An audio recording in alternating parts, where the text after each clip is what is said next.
তোমার বাবার তিল তিল করা টাকা, বেচারা কেউ 16 বছর বিদেশ, কেউ 18 বছর বিদেশ, রক্তটা পানি করে পয়সা রোজগার করে, কি পরিমাণ ঘাম শরীরটা দিয়া ঝরে আরব দেশে মরুভূমিতে।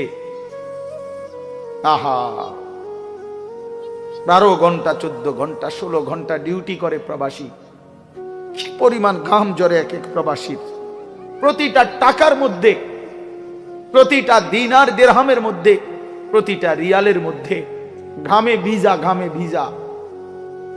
এত ঘাম, এত কষ্ট করে যে মানুষটা স্ত্রীর আদর পায় না, ছেলে মেয়েদের আদর পায় না, 18 বছর 16 বছর 14 বছর, যার একটা ছোট বাচ্চা আছে, মনে করো মেয়ে আছে, ছেলে আছে ছোট, সে দেশে, বাবা বিদেশে, কি পরিমাণ বাচ্চাটা বাপকে দেখতে মন চায়। আমি তো ওই আমার সাথীদেরকে জিজ্ঞাসা করেন, আমার গাড়িতে রাতের যদি 3টা বাজেও আমি যাই, 2:30 3টায়, আমার ছোট মেয়ে 3 বছর বয়স, কোন সময় কোনো দিনও ঘুমায় না। আমি যতক্ষণ না যাই ওই ঘুমায় না।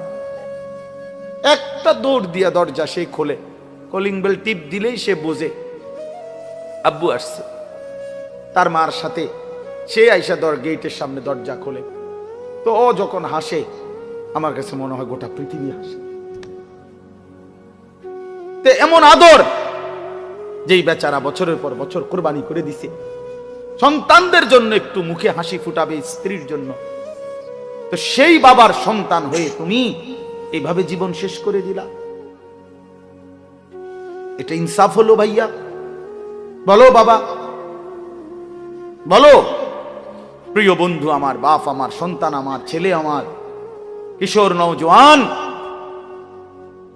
আমি এক ফেরিওয়ালার মতো চিৎকার করে বললাম যে নিজেকে নষ্ট করে দিও না ভাই।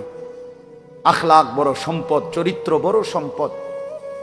নারীর আসক্তি, জিনা ব্যভিচারের দৃশ্য, উলঙ্গ দৃশ্য, নারীর লোভ, বিশ্বাস করো তোমার দুনিয়াও শেষ করে দিবে, আখিরাতও শেষ করে দিবে।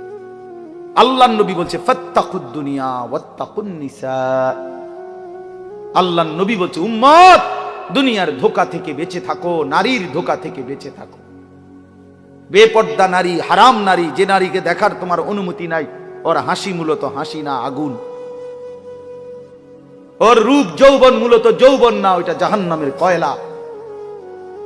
ওয়ালাকিন্নাহু আখলাদা ইলাল আরদ, পরের আয়াতে আছে যে এই দুনিয়াটাকেই স্থায়ী মনে করে নিছে। ওয়াত্তাবা হাওয়াহু, আহারে আল্লাহ, ওয়াত্তাবা হাওয়াহু, এবং যে মনের ইচ্ছা মতো, মনের চাহিদা অনুসরণ করে, তার মনে যা চায় তাই।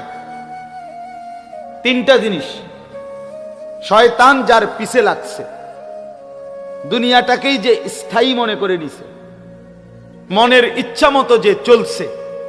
প্রিয় বাপ, সবাইকে বলি, আমাকেও বলি, আপনাদেরকেও বলি, আল্লাহর কসম কোরআনে বলছে, এখানে সব আলেম হাফেজ আছে, আর হাফেজ ভাই বসাই, হাফেজ ঘরার কারিগর। তো আল্লাহ তাআলা বলেন এই আখলাক যাদের, ফামাসালুহু কামাসালিল কালব, কোরআন শরীফের আয়াত। আল্লাহ বলেন এই লোকের উদাহরণ হলো কুত্তার মতো, কুত্তার মতো, কুত্তার মতো, কুত্তার মতো, কুত্তার মতো। এটা কুত্তার মতো। কালব অর্থ কি? ফামাসালুহু কামাসালিল কালব। আল্লাহ তাআলা বলছেন, নিজের পরিচয় মিলায় নাও দোস্ত, নিজের জিন্দেগি মিলায় নাও। সারাদিনে এক ওয়াক্ত নামাজ পড়তে মন চায় নাই, আর নিজের মনে যা চাইছে তাই করলা, খালাস। নিজের পরিচয় হিসাব করে নিলে ভালো। আল্লাহ তাআলা পরিচয় দিছে, ফামাসালুহু কামাসালিল কালব, তার উদাহরণ কুত্তার মতো। ইন তাহমিল আলাইহি ইয়ালহাস আও তাতরুকহু ইয়ালহাস। আল্লাহ বলেন কুত্তার স্বভাব, দৌড়ানি দিলেও জিহ্বা লম্বা করে হাঁফায়, ছাইরা দিল, জিব্বা লম্বা করে হাঁফায়।